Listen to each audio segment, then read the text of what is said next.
Hello दोस्तों, जैसा कि आप सबको पता है कि हमारा lesson number 5 food processing and technology पिछली बार ख़त्म हो गया था।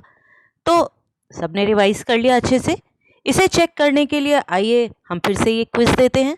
क्विज के रूल सबको पता हैं। अगर आप मेरे चैनल को देख रहे हैं तो आपने पिछले भी क्विजेस करे होंगे।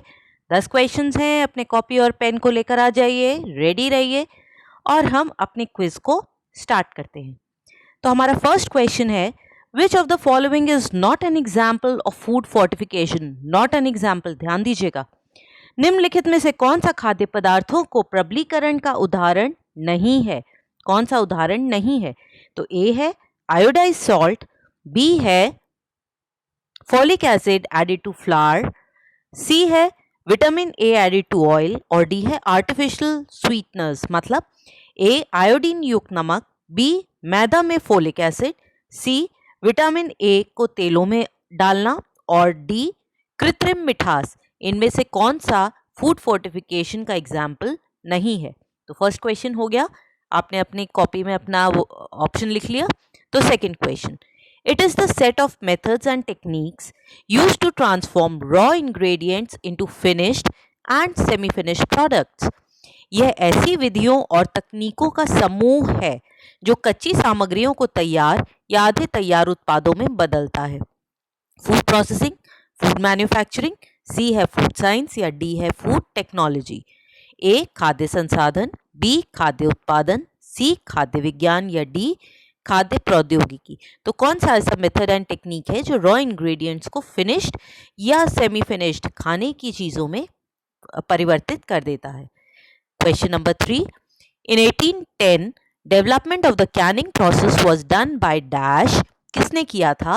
Which had a major impact on food preservation techniques. वर्ष 1810 में डैश द्वारा खाद्य पदार्थों को डिब्बे में बंद करने की प्रक्रिया को विकसित करना एक निर्णायक घटना थी। तो ये किसने की थी निर्णायक घटना?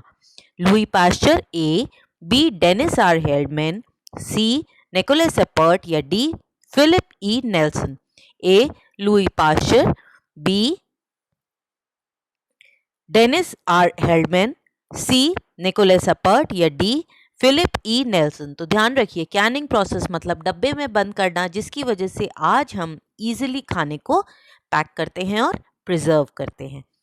Fourth question, pickles, jams, marmalades, squashes, papad, vadi are examples of which type of food. अचार, जैम, मुरब्बा, शरबत, पापड़ और वड़ियाँ किस प्रकार के खाद्य पदार्थ का उदाहरण हैं?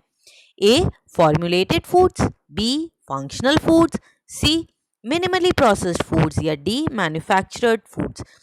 ए फॉर्मूलाबद्ध खाद्य, बी समान पारिश्रमिक खाद्य, सी कार्यमूलक खाद्य या डी विनिर्मित खाद्य। अगर आपको याद हो तो हमने ये लेसन में पढ़ा था कि कब हमें ये डिवीजन है खाने का, कितने उन पर प्रोसेसिंग की गई है उसका।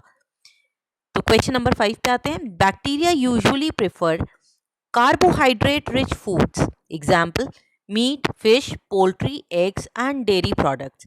These are known as high risk foods.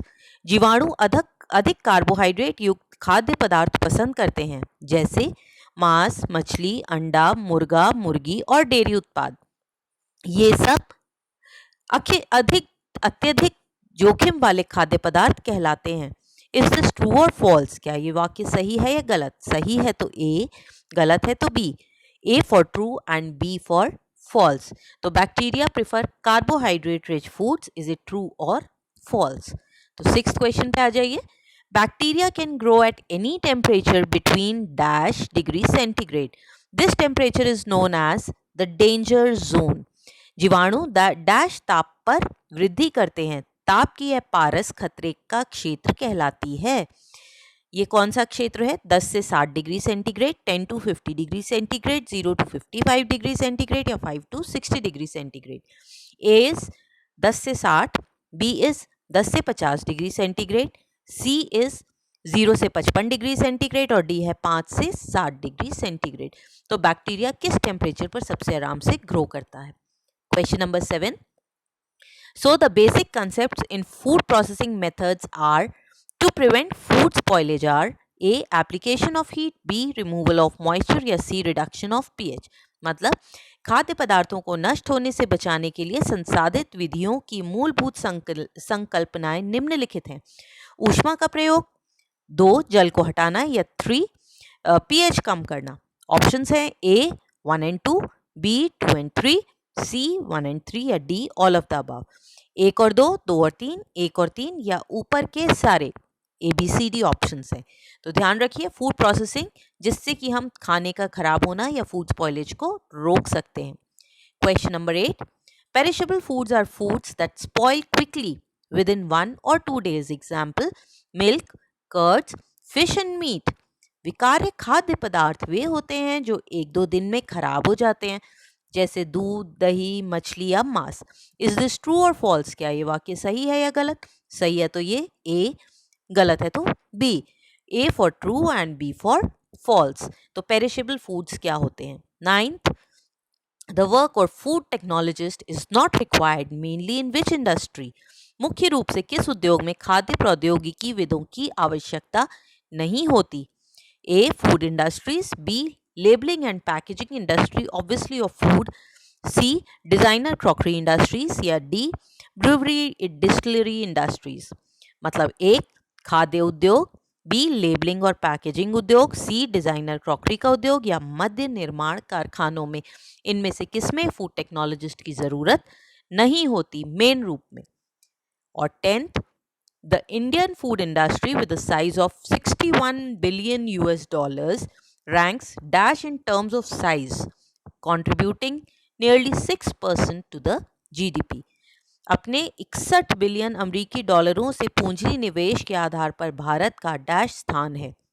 सकल घरेलू उत्पाद में लगभग 6% का योगदान है। तो वो रैंक क्या है? ए 7th, बी 3rd, सी 9th और डी 5th। 7वीं, बी का ऑप्शन है 3री, सी का ऑप्शन है 9वीं और डी का ऑप्शन है 5वीं। तो इंडियन फूड इंडस्ट्री का क्या रैंक है पूरी वर्ल्ड में? तो अब हमारे ये क्विज होगा, 10 क्वेश्चंस हो गए। मैं आपको आंसर की दे रही हूँ, इससे आप प्लीज़ अपने आंसर्स को चेक करिए और हर सही आंसर पर 1 नंबर, गलत पे कुछ नहीं होगा। एंड प्लीज़ रिमेंबर, आपको 10 on 10 लेने हैं क्योंकि ये सारे क्वेश्चंस बहुत ही सिंपल हैं और वो भी मल्टीपल चॉइस है ना। और अगर 10 on 10 नहीं है तो रिवाइज करिए, अपनी बुक्स उठाइए, वीडियोस को दोबारा देखिए जब तक आपके 10 on 10 ना आ जाए। Happy learning, enjoy learning, and once you enjoy learning it's no more a burden. तो enjoy करते रहिए, क्विजेस में पार्टिसिपेट करते रहिए और अगर ऐसे क्विजेस अच्छे लग रहे हैं तो इस चैनल को लाइक, शेयर और सब्सक्राइब करिए। बेल आइकन को दबाना बिल्कुल मत भूलिएगा ताकि अगला क्विज आपके पास फौरन आ जाए। Okay, so happy learning, stay safe, stay healthy, घर पे रहो, स्वस्थ रहो, पढ़ते रहो, पॉजिटिव रहो, ठीक है? और आगे अच्छा स्कोर करते रहिए, ऐसे क्वेश्चंस बनाते रहिए, एक दूसरे के साथ शेयर करते रहिए। Bye bye.